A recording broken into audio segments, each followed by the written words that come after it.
The building manager told me 312 was sealed, empty for years, but every night at exactly 3:12 a.m., I heard wet, dragging footsteps pass my door, and the lights flickered into darkness. Once I peeked. Nothing.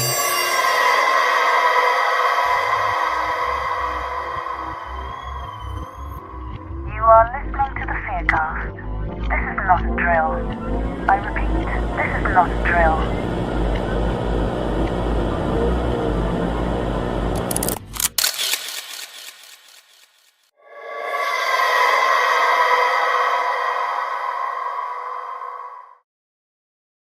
It was supposed to be temporary housing, a place to disappear.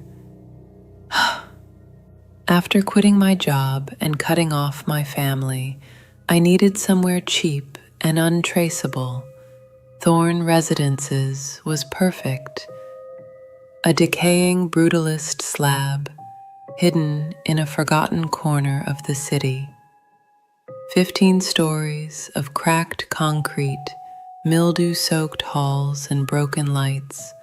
The elevator didn't go past the 10th floor.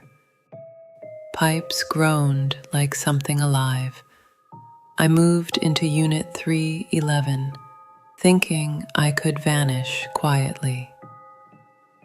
My mistake was staying long enough to notice the door across the hall. Unit 312. On my first night, I returned with instant noodles and discount whiskey to find the door slightly ajar.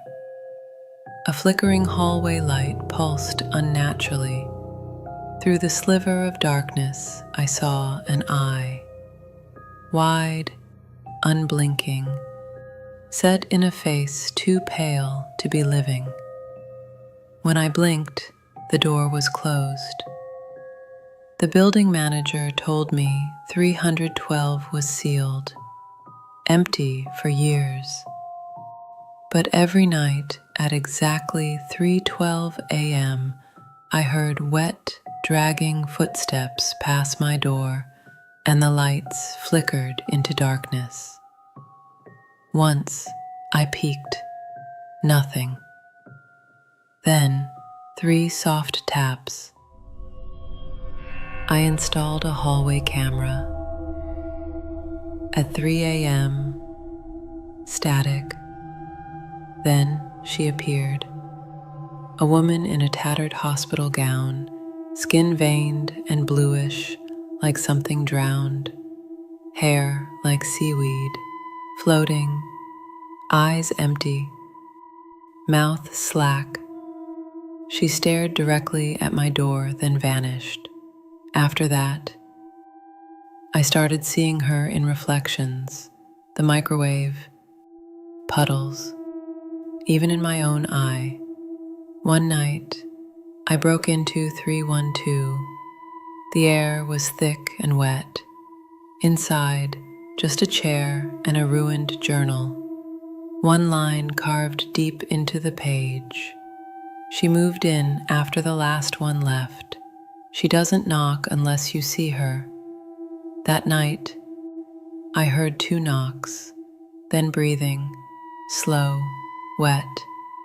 The deadbolt clicked open on its own at 4:07 a.m. I tested the mirror trick from the journal. Lights off, door opened behind me.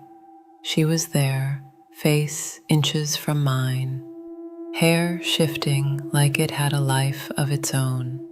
Her mouth stretched wide in a silent scream, black water dripping. I turned, nothing, but in the mirror, she was closer. The building manager vanished. The hallway light outside 312 flickered non-stop. Tenants began disappearing. 315, 340. The kid in 310. No trace, just me and her. The dreams came. I'd wake up standing outside 312. Sometimes I walked in. Once I didn't come out. Woke up soaked in the hallway. My bathtub began whispering. First gasps, then, "Let me out, I miss the cold." One night, black water rose to the edge, wouldn't drain. In footage, I appeared outside my apartment, talking to no one. But I hadn't left my room. In one frame, her face hovered over mine, hands on my shoulders, mouth wide in a silent scream. Then came messages scratched into my bathroom mirror. "I'm under your skin now. There's more of me in you than you think." My reflection began to lag, then it stopped following me altogether. I ran bag packed, made it to the lobby. The exit wouldn't open. Nervous, dripping echoed behind me. Horrified, the long abandoned front desk was suddenly occupied. A figure slumped in a puddle of water, hair spreading like vines. I turned, 3 knocks. She was there, face inches from mine. One eye started, the other a leaking socket. She whispered, "Your unit is now 312. I woke up in bed, soaked and freezing. The door across now read 311, mine 312. And every night at exactly 3:12 a.m., the knocks come. But now they're from inside, and I'm no longer sure who they're for.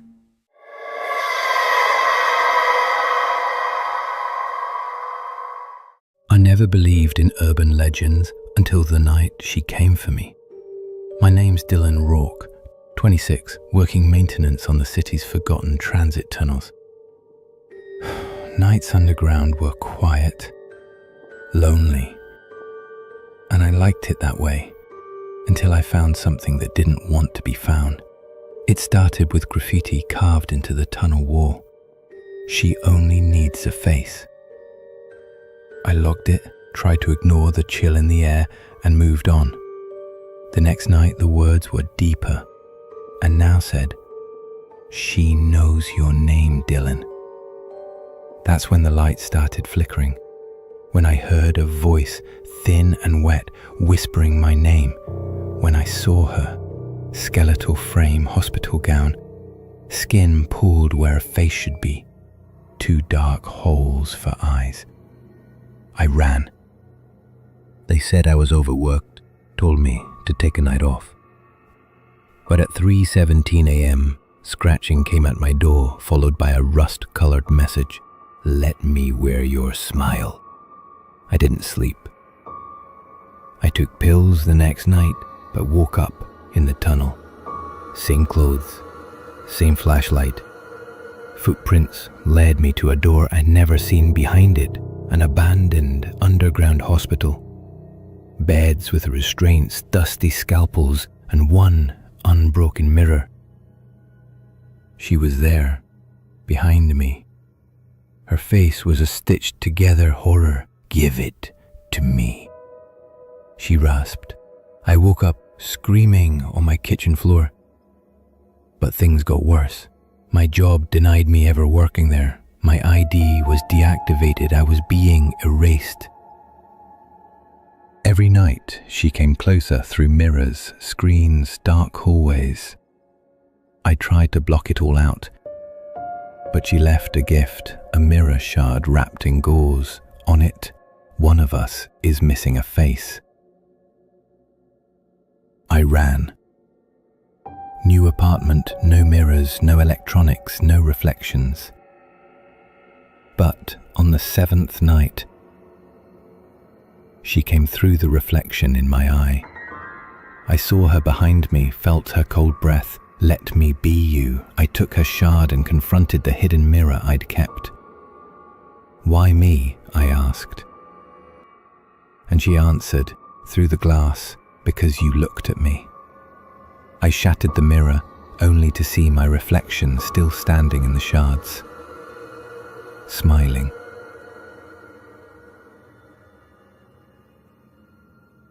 Now I wear sunglasses even in my sleep. Avoid all reflections. No water, no polished metal, no screens. But she still finds me, in someone's glasses, in puddles, in dark windows. People say urban legends are born from fear. They're not. They're born the moment you see her. And once you do, she just needs your face.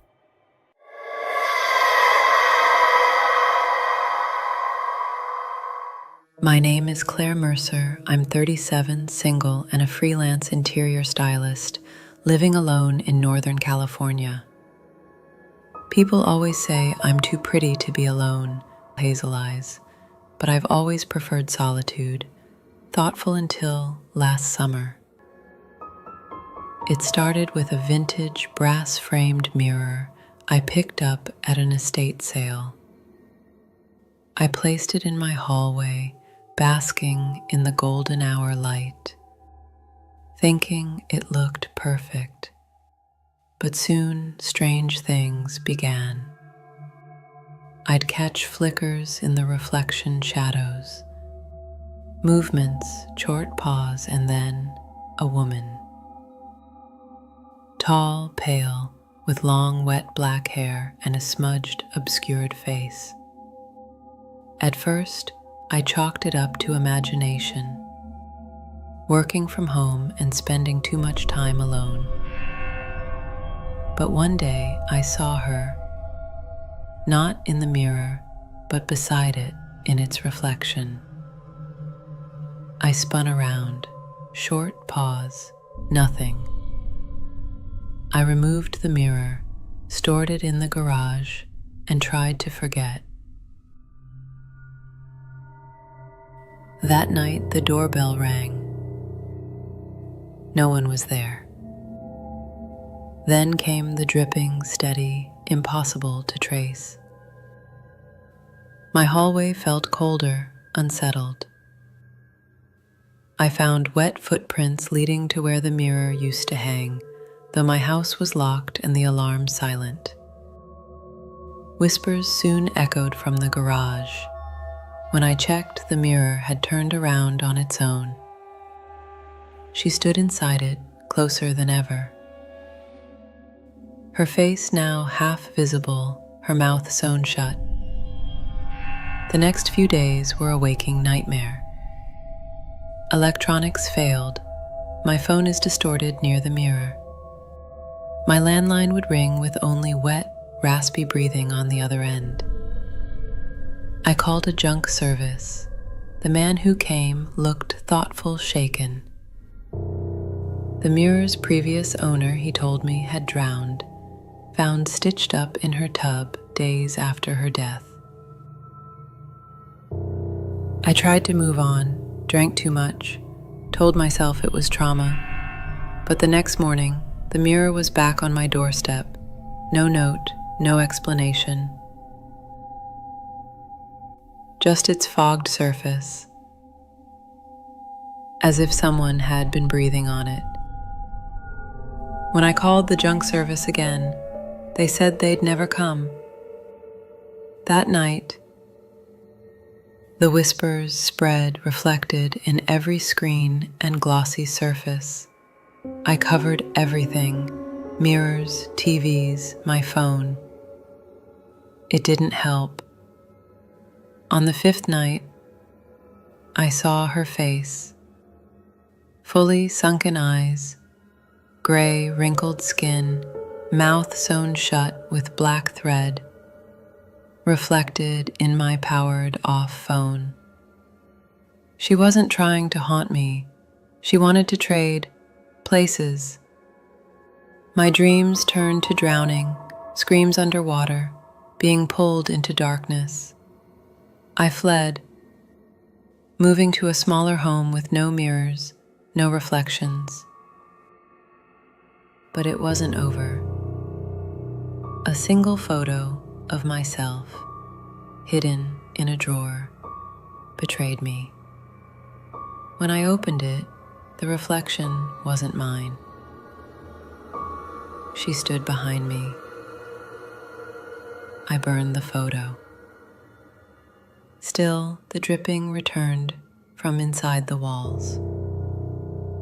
My shower turned on by itself. Once, my reflection lingered when I moved. Desperate, I called a medium. She told me the woman hadn't drowned by accident. Someone held her under, sealed her mouth so her screams wouldn't escape. She saw freedom in me. The only way to stop her was to break the reflection. I destroyed everything reflective. But the mirror had returned inside, waiting. I struck it with a hammer. It cracked. Then she stepped out as her stitches tore open. I don't remember what happened next. I woke up soaked and cold on the floor. The mirror was whole again, but I wasn't in the reflection anymore. She was. Now I'm inside it. If you're reading this, don't look into antique mirrors. If you already have, cover it, burn it. Don't let her see you. She only needs one more trad.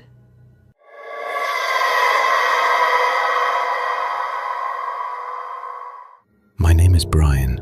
I'm 34. I live alone, work freelance, and spend most of my time chasing decay through a lens. For the last 7 years, I've photographed abandoned buildings, asylums with moss-filled corridors, forgotten churches with broken pews, homes where time seems paused. There's something about those places that feels honest, like the quiet is telling you secrets nobody else hears. But nothing prepared me for Vesper Hollow. It started with a message from an old colleague, Joel, another photographer I hadn't spoken to in years. Found a place, the message read. Not on any map, you need to see it. But if you go, don't stay after sunset. That was it. No follow-up, no explanation. Just a dropped GPS pin in the woods north of Pine Ridge. Naturally, I was intrigued. I followed wider leads. The next morning, I packed my gear, filled the tank, and drove up into the backcountry. The roads narrowed quickly, first from highway to gravel, then to dirt, then to nothing but tire tracks and overgrowth. After a while, I lost reception. I kept checking the pin. Finally, after nearly 5 hours, I reached a clearing marked only by a half-buried stone plaque. Weathered letters read, Vesper Hollow, Esteer 2003. No houses, no gates, just that ominous sign and the forest pressing in around it. I left the car and walked in. After about 20 minutes of pushing through thick undergrowth, I found it. Rows of massive homes hidden deep in the woods, McMansion-style houses, all eerily identical. The glass was intact in some windows, others were boarded. Ivy had claimed most of the facades, but not enough to hide the sheer size of the place.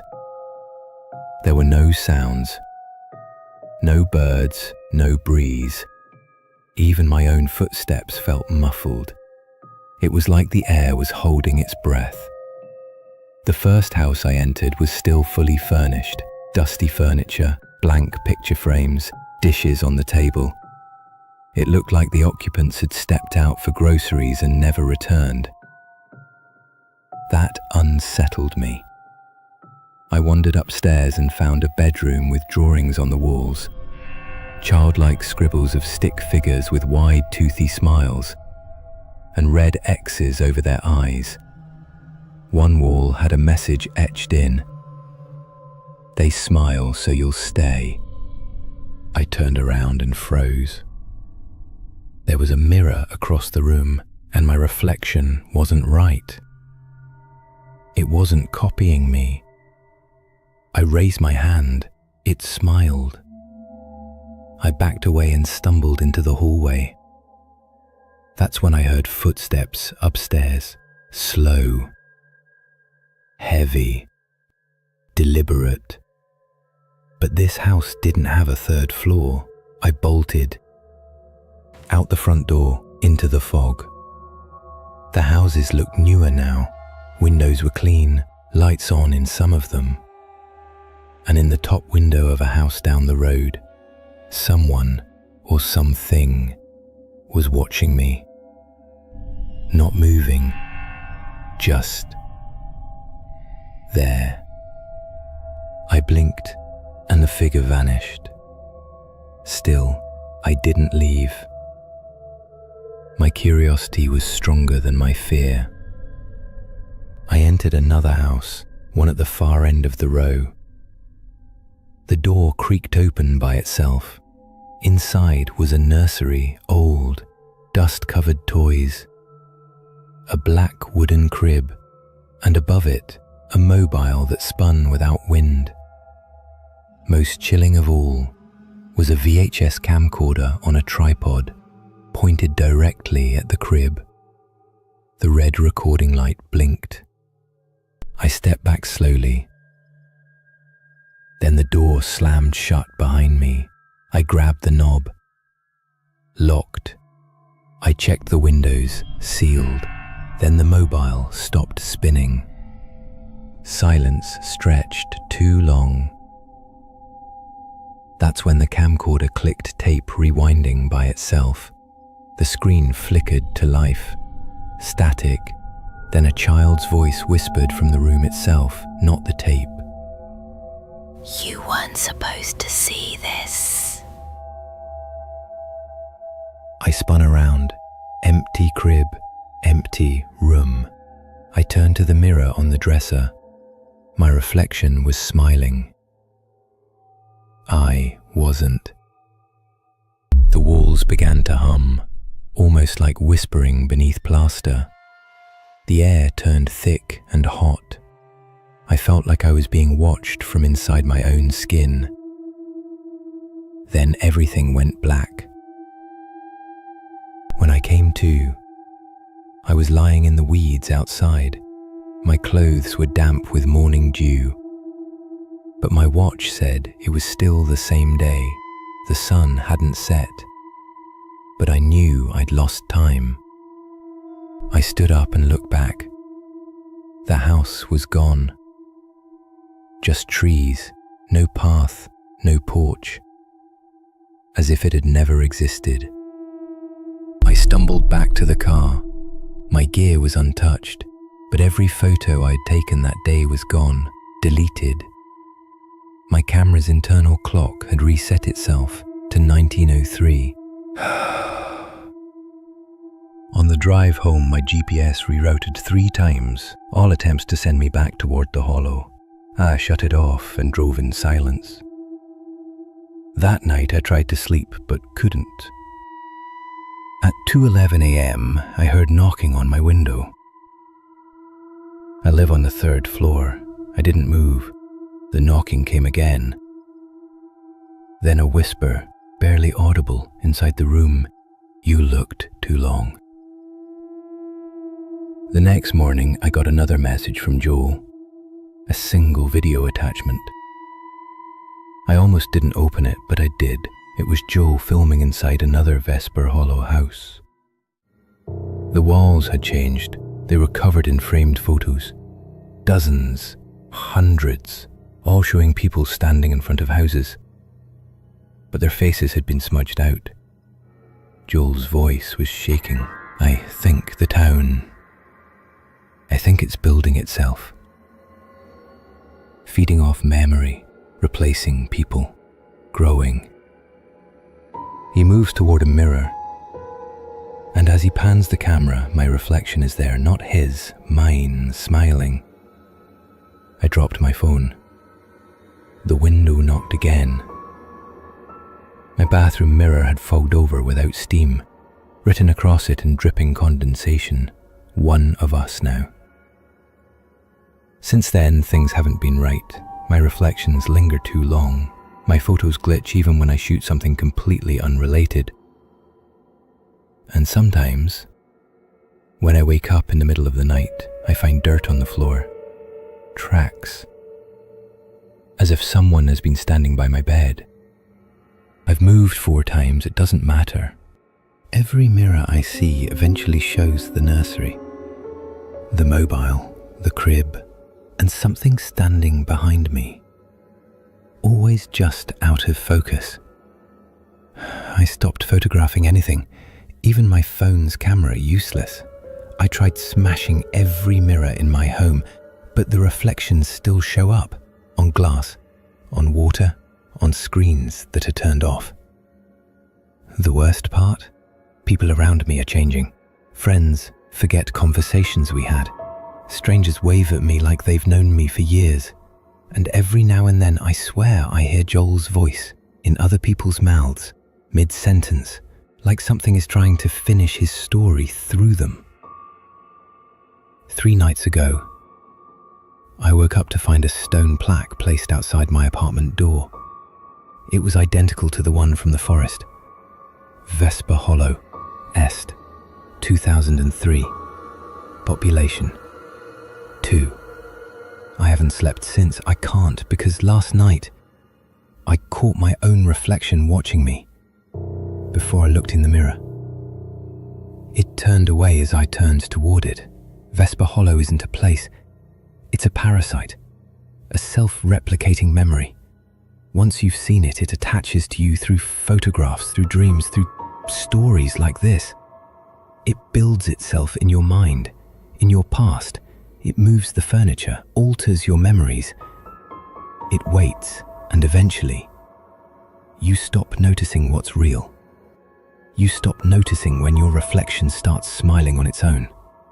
Yesterday, I found an old photo album I didn't recognize. It was lying beneath a loose floorboard in the attic. No dust, no wear, as if someone had placed it there only moments before I arrived. But it wasn't mine. Still, every page showed me. There I was, posing in front of the withered oak tree beside the house at Vespa Hollow.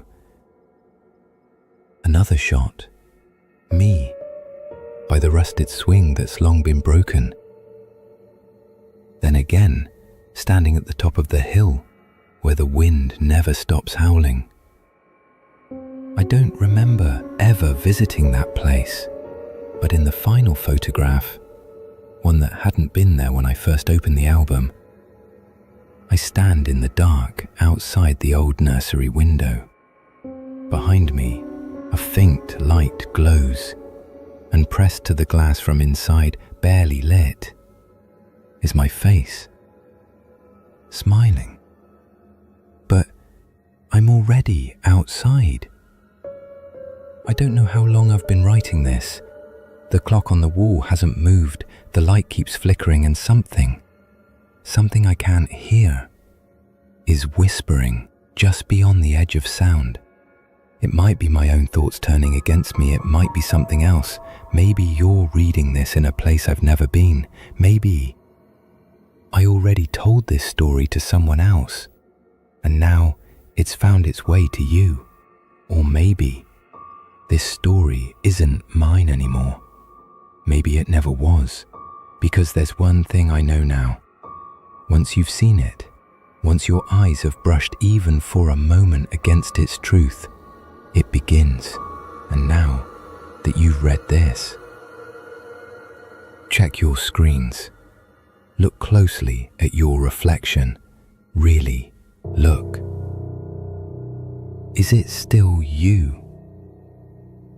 Is it still only you?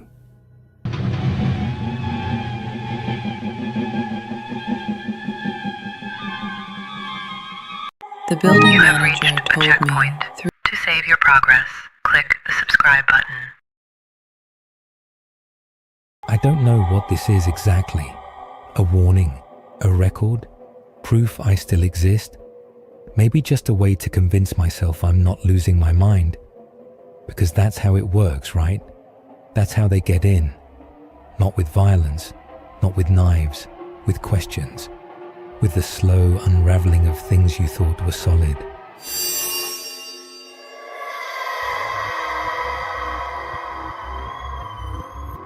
You are listening to the Fearcast. This is not a drill. I repeat, this is not a drill.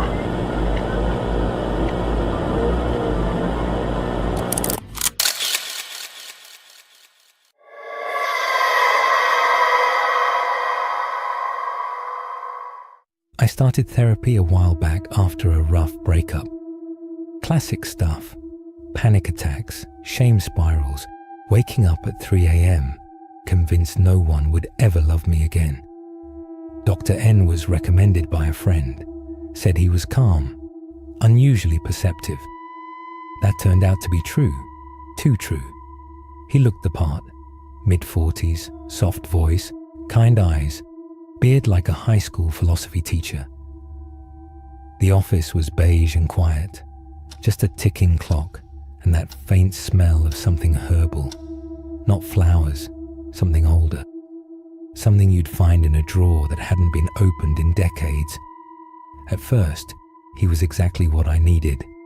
He never interrupted, never pushed, just asked the right questions at the right time. A few sessions in, I was telling him things I hadn't told anyone, things I hadn't even formed into words before. That's what makes this so hard. He didn't feel dangerous, he felt safe, until one day. It was session 14. I remember because I just started to feel like I was making progress. We were talking about my fear of home invasion, not just the fear, but the rituals, triple checking locks, leaving the hallway light on, sleeping with a flashlight under my pillow.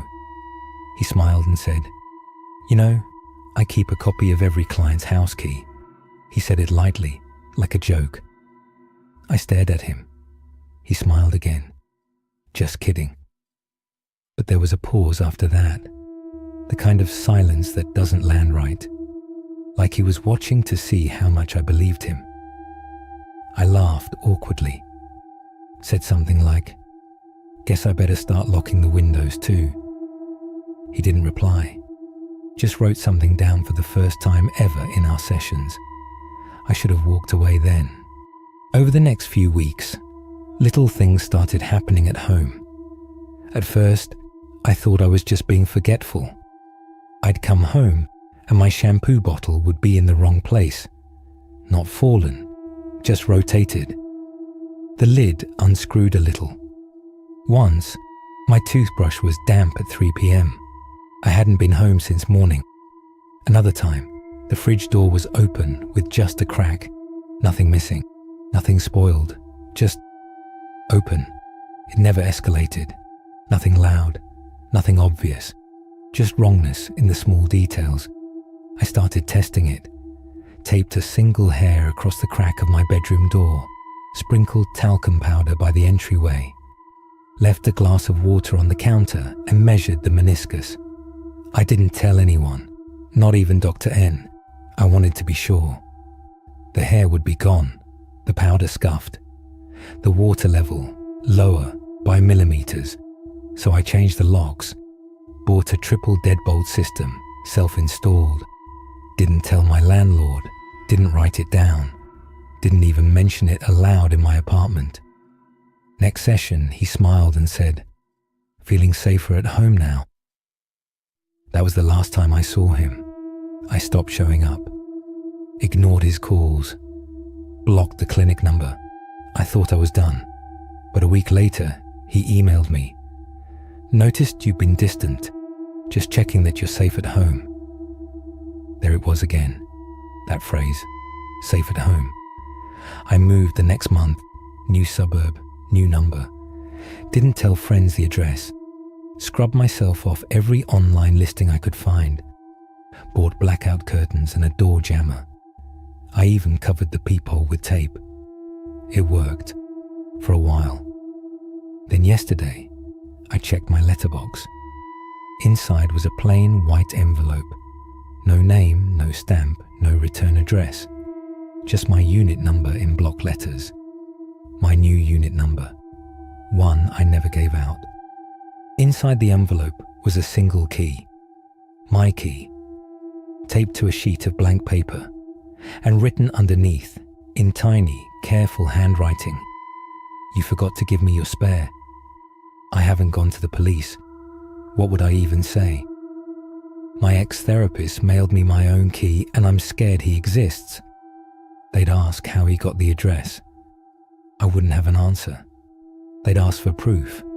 I don't have any. They'd ask if I was still taking my medication. And maybe that's the point, because I think this was never about therapy. It was about access, conditioning, compliance. I thought the sessions were for healing, but now I think they were rehearsals. Every question was a prompt. Every silence was a test. Every joke was a blueprint. And when I stopped showing up, it didn't stop him. It activated him. Since the envelope arrived, small things have started again. The blinds shift positions. A spoon I never use ends up in the sink. My razor is slightly damp in the morning. Once I woke up and the light in the closet was on. I haven't opened that door in weeks. Last night, I was going through my drawer and found something that wasn't mine. A folded piece of paper between receipts and expired coupons. It was a printout of my original intake form from last year. Date stamped, signed, my handwriting. But under the notes section, in red pen, was something new. Client case file number 0042, complete acquisition. Progress, 92%. Do not interrupt cycle. And then scribbled beneath it in shaky black ink. My own handwriting, but wrong, like I'd written it in a dream. A consent. That's not how this ends. It's how it was meant to end. I thought I escaped him, but now I think the only reason I still exist is because he's not finished yet. And I just heard something in the hallway. Not a creak, not a thump, a click, deliberate, mechanical, a key, turning in the deadbolt.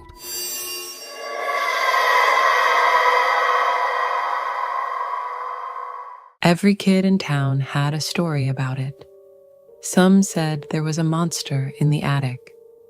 Others swore the floorboards would swallow you whole if you stepped on the porch. One girl claimed she heard someone humming inside, soft and slow, like a lullaby. But there was one rule we all knew, no matter what version of the story you believed: never knock. My parents were firm, don't you ever go near it. They never explained why, just promised I'd be grounded for a month, lose my bike, my Barbies, everything, if I even stepped onto the property. So I listened. Even when the neighborhood's most popular kids dared me to go with them, I stayed behind. I kept my head down and obeyed. And it's a good thing I did, because that was the last time anyone saw them. Now, at 28 years old, I've ended up right where I was told never to go, standing in front of the house where the road ends. It wasn't supposed to come to this. I had a career, a marriage, a future, but everything fell apart after the miscarriage.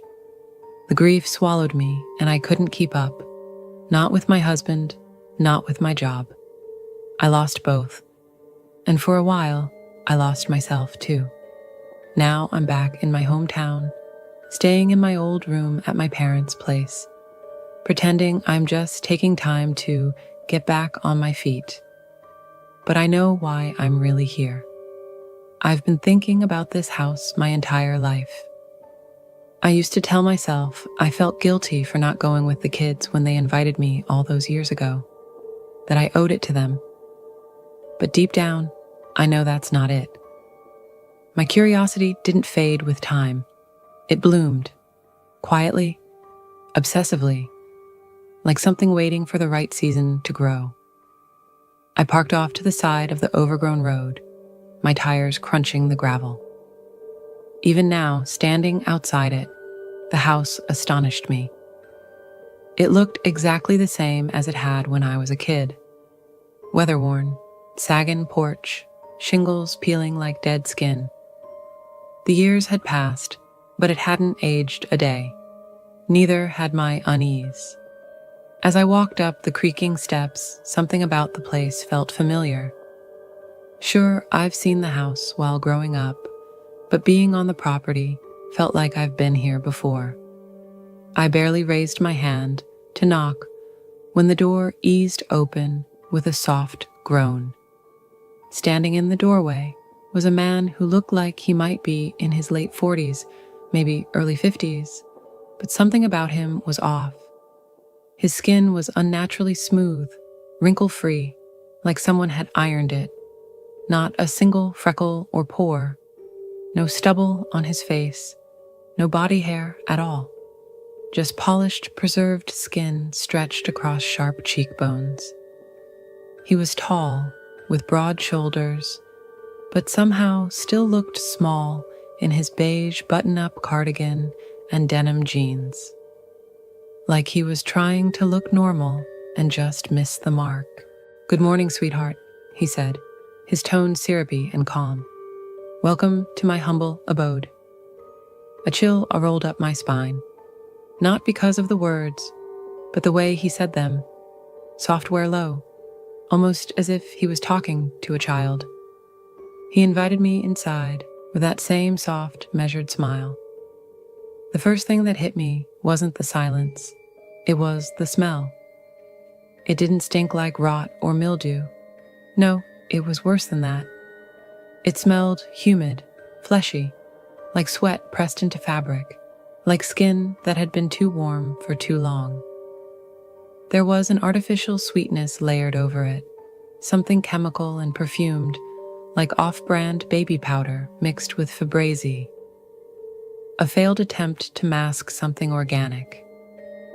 Despite the smell, the house was spotless, sterile, everything arranged just so, like a showroom no one had ever touched. The living room looked like it had been staged from an old catalog. Clean lines, soft whites, not a speck of dust. It felt less like a home and more like someone's idea of what a home should look like. Just inside the door, on the little key table beneath a brass lamp, were a few neatly framed drawings. Crayon on construction paper. Children's art. The kind you'd expect to see stuck to a fridge with magnets. But these were framed, centered, carefully preserved like they mattered more than they should have. One of them caught my eye. It showed two stick figures, one small, one tall. The smaller one had pigtails and a pink triangle dress. The larger one was filled completely black, like the crayon had been pressed hard enough to tear the paper in places. They were holding hands. At the top, written in shaky block letters, it said, "Me plus Vive Shem." At the bottom corner, scrawled in red, were the initials R.E. please. He said, gesturing to the couch, "Make yourself comfortable." I sat stiffly on the couch, unsure where to put my hands. The cushion felt unused, too firm. Across from me, Mr. Renly lowered himself into the rocking chair with a practiced ease, folding one leg over the other. The chair creaked once, then went silent. "I insist on knowing your name, darling." The word landed wrong in my ears. I immediately felt nauseous. "Amika," I said bluntly. "Ah, Amika." He rolled my name on his tongue like he was tasting it. Amika, Amika. He said it again, slower this time, almost like he was trying to memorize how it felt in his mouth. What a beautiful name, he said finally, smiling again. I clenched my teeth. Well, Amika, you may call me Mr. Renly. Well, nice to meet you, Renly, I replied. His smile tightened. Mr. Renly, he corrected sharply. The sudden firmness in his tone hit me like a slap. My chest tensed. The shift was small, barely anything, but every alarm in my body went off. Would you like some tea? He asked pleasantly, like we were two old friends catching up. Chamomile, maybe? With a little honey? That's what your mother used to drink, isn't it? I blinked. I'm okay, thank you. He nodded, not offended, just watching. His eyes moved too slowly, like he was trying to read something behind my face. I must say, Amika, you've grown into something lovely. The words came sugar-dipped, but I felt the bitterness beneath. It didn't sound like a compliment. It sounded like a report. Thanks, I muttered. I glanced around the room again, trying to ease the pressure in my chest. Everything was too clean. Every object had been placed with careful intention, but no warmth. You've lived here long? I asked, just to fill the silence. He smiled softly. Always. He tapped the arm of his chair with 2 fingers, like it amused him. I looked at the framed drawings by the door. I let my eyes drift to the framed crayon drawings by the door again. They're sweet, I said, unsure why the word felt so wrong. Mr. Renly glanced at them, then back at me. Children like to draw what makes them feel safe. I nodded slowly. Did someone live here before? He didn't answer right away. Just smiled, like he'd heard a funny joke, only he understood. Visitors come and go, he said. The house has always been welcoming. You keep their art? Of course, he said, like it was obvious. Children leave things behind. I shifted in my seat. That one, I said, gesturing vaguely. It looks like it's been here a long time, I asked. Yes, he said, with a small nod. Some things stay longer than others. He looked at me with eyes that felt older than the house itself. There was a pause, a little too long. I tried to smile. Well, it's a nice place, cozy. He chuckled softly. It grows on you. You know, he said after a moment, I can help you with your little issue. I felt the back of my neck prickle. I froze. What? He tilted his head, eyes almost kind. The ache, the loss, that sense that something is missing. Call it what you like. The room felt colder somehow, even as the air thickened around me. Grief makes you heavy, he said. But some homes are built to bear the weight. I don't know what you're talking about. His smile didn't falter. Of course you do. We sat in silence for a long beat. Then he looked toward the stairs. She's awake now, he said softly. She knows you're here. Who? He stood slowly, like this was part of a ritual, one he'd performed before. Go take a look upstairs. He straightened his cardigan, smoothing a wrinkle that wasn't there. She's waiting for you. A chill swept over me. I stood on shaky legs, every instinct screaming not to move, not to listen. But I stepped toward the stairs anyway. The air shifted, thicker, warmer.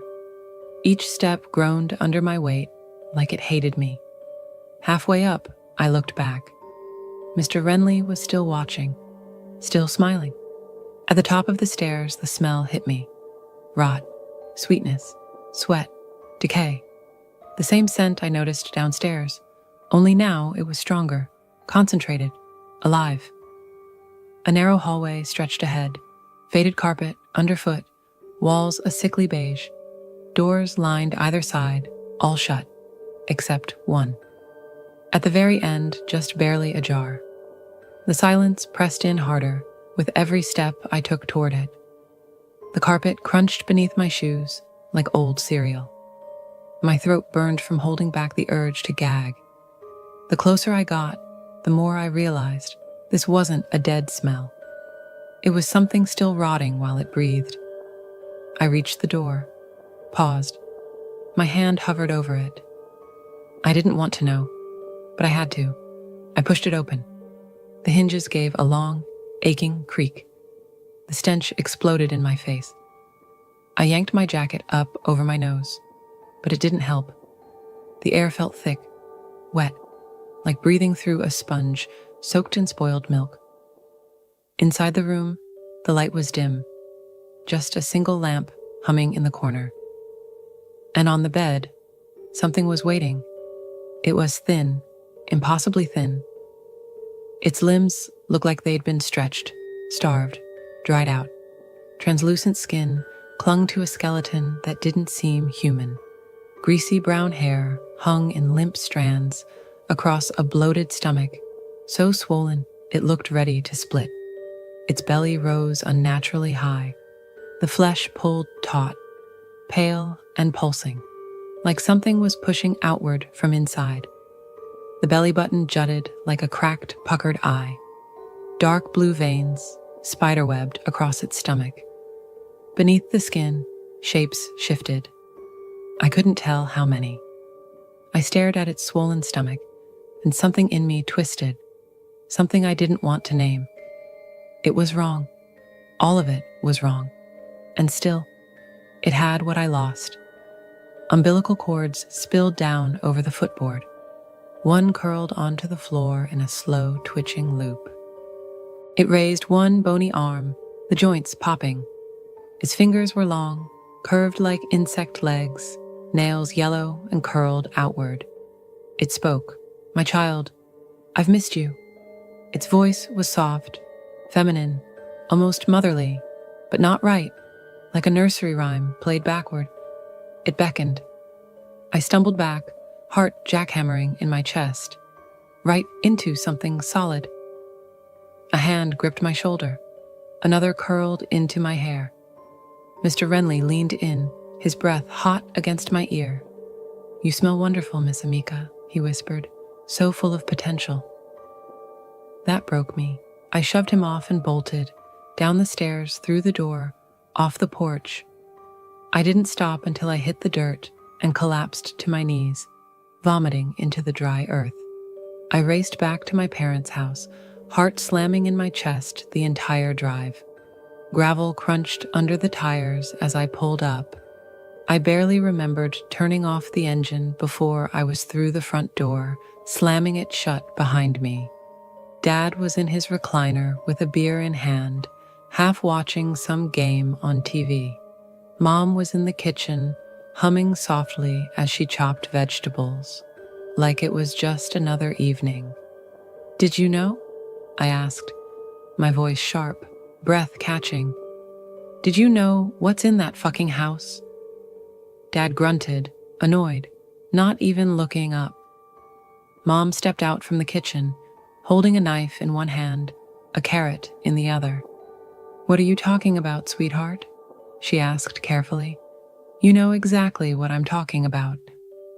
I could barely keep the disgust out of my voice. She stood still, eyes dull with dread. The knife dropped into the sink with a metallic clatter. Dad finally looked over, then went back to his beer. You saw it?" Mom whispered. "Is that why you never let me near that place?" I snapped. "Because you knew?" Mom didn't answer. She just gestured toward the dining table. "Honey, come sit down." "Marie," my dad said, without turning. The warning in his voice was subtle, but it was there. "I'm telling her," Mom said, firm but quiet.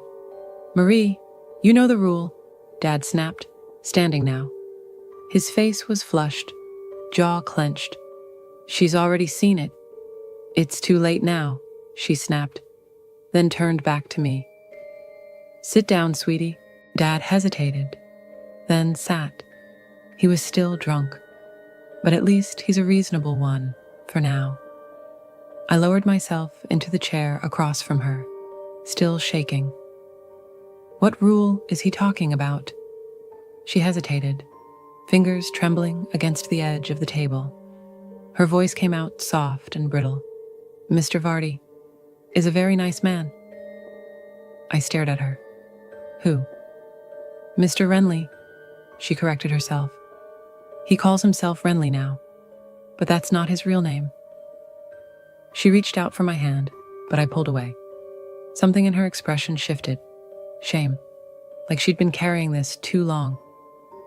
Our town, it's special, in ways I wish it weren't. What the hell does that mean? I asked. We all came from... She paused. I didn't need her to finish. I already knew. My voice cracked when I asked, how does it get pregnant? The air went still. Even the TV had gone quiet. Dad turned toward her slowly. Marie, he said. Just her name, but the threat in it was unmistakable. She didn't break eye contact with me. With a voice so soft, she said, Mr. Vardy. The silence was heavier than anything I'd seen inside that house. The women here, we can't carry children. It's not in us. I swallowed. My throat burned. Is that why I didn't finish the question. She nodded, eyes down. So I was never broken. I was built this way. All the children here, she said, they were given to us by him. A wave of nausea rolled through me. My hands were slick with sweat. There's a rule, she continued. Once adopted, we weren't allowed to tell you. Not a word. And you were never to go near that house. She paused. Her voice dropped further. If he finds out, he punishes the family. What kind of punishment? I asked, barely managing the words. Her lips tightened. She stared into her lap.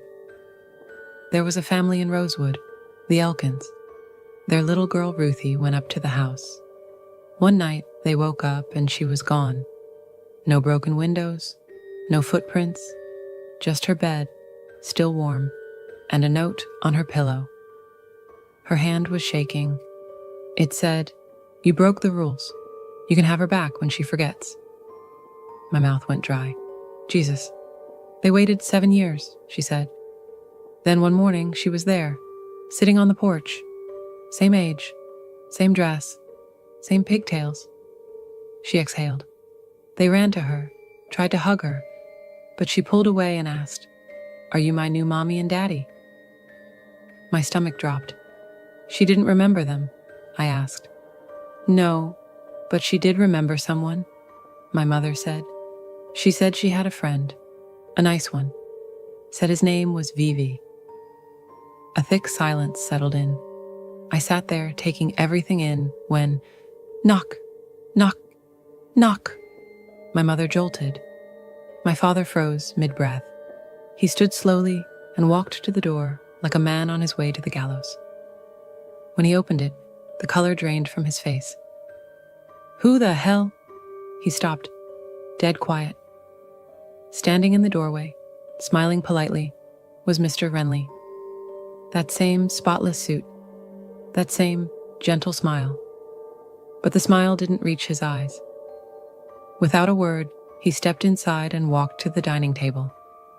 His hands came to rest lightly on my shoulders. I flinched. Dad joined us, suddenly sober. What can we do for you, Mr. Vardy? Renly didn't answer right away. He just looked between us.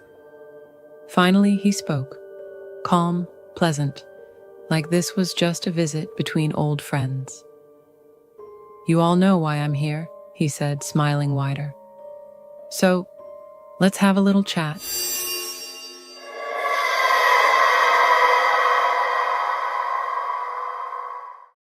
It was almost 2:30 a.m. when I got into the elevator. I was helping my cousin move some furniture into his flat on the 6th floor of an old apartment building. Nothing unusual, just a regular late-night errand in a building I'd visited dozens of times. But that night, something was off. The elevator hummed softly as it started moving. I pressed the button for the 6th floor and leaned back, exhausted. As I watched the floor indicator light up, 2, 3, 4, I felt a faint chill, the kind that makes your skin crawl even when there's no breeze. Then something strange happened. The elevator didn't stop at the 6th floor. It just kept going. 7, 8, and then 9. My breath caught. That building only has 8 floors. I've climbed to the top. I've helped my cousin drag a carpet up the stairs once when the elevator was out. I know there is no 9th floor, but the display said 9, plain as day. The elevator stopped, dinged gently, and the doors creaked open. I should have stayed inside. I should have hit the emergency button or just ridden it back down, but curiosity tugged at me like a whisper. The hallway in front of me looked normal. Dull yellow light from the overhead bulbs flickered slightly. The walls were an off-white shade, peeling in some corners. There were doors, normal-looking apartment doors with little number plates, 9A, 9B, 9C. A faint smell of incense mixed with iron hung in the air, and silence. That was the worst part. No TVs, no fans, no distant footsteps, just silence. I stepped out, slowly. From one of the apartments, 9C, I think, I heard a creak. The door was ajar. I approached cautiously. Inside was a dim room lit only by candles, and in the middle of it, an old woman sat on the floor, cross-legged. She was something low, guttural, almost like her. Her eyes were closed. But the moment I stepped closer, her eyes snapped open, and she smiled. It wasn't a smile of warmth. It felt like recognition, like she'd been waiting for me. I turned and ran back into the elevator. I didn't even press a button, it started moving on its own. When the doors opened again, I was on the ground floor. The guard at the desk gave me a puzzled look. "You all right?" he asked. "Why does this building have a 9th floor?" I asked him, still out of breath. He stared at me. "It doesn't," he said. "Never did." The next day I came back. The same elevator, same building. Pressed every button. No 9. No hallway. No old woman. It's been weeks since then. I've had dreams. Her face, her hum, that cold smile. And the worst part, sometimes I wake up at night and for a second, I swear I see a 9 glowing on my bedroom wall. Flickering like an invitation or a warning. I still don't know if I escaped or if I just brought the 9th floor home. You have reached a checkpoint. To save your progress, click the subscribe button.